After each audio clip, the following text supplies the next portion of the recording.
I want you guys to watch this video.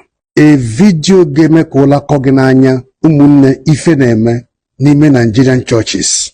Chukwu okike abịama will continue to expose all of you one by one. This is unbelievable.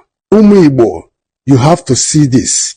Ọ ife aka a na-ekwusi na mmadụ dị desperate for influence and power.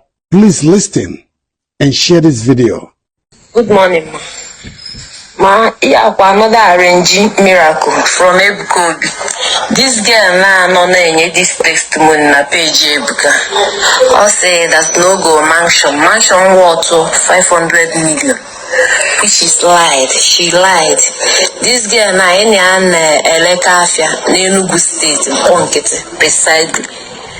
So this girl na level pants and bra or where the shop and I can even likewise me yen na level polo leggings biker shorts naka kayen chana chiaria ka this girl who this year Zwaya January no katazie aya frozia na January ya boza for ya bona na ye na ministry buka ebe ọ na-enye testimony n'ogo mansion which is nnukwute asị Arrangee amakwudim na Ebuka na-eme Arrangee miracle.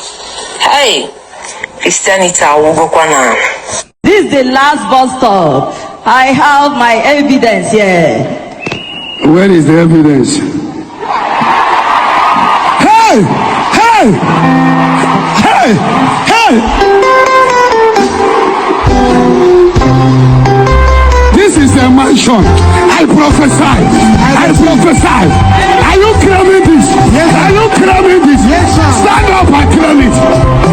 Receive your favor. Ngwakirizie oge ejidere the woman after ka kwụchara ụgwọ for the Arrangee testimony.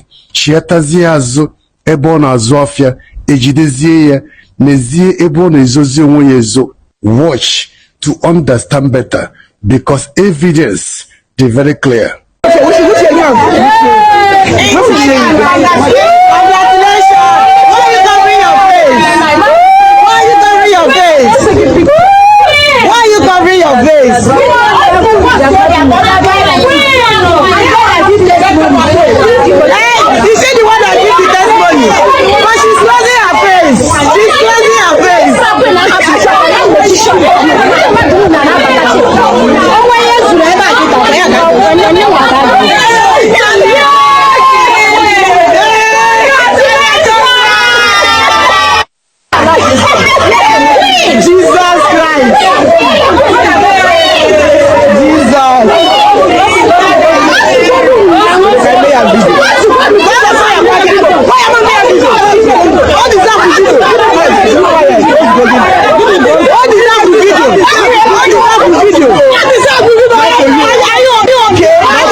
Yes, now, yes.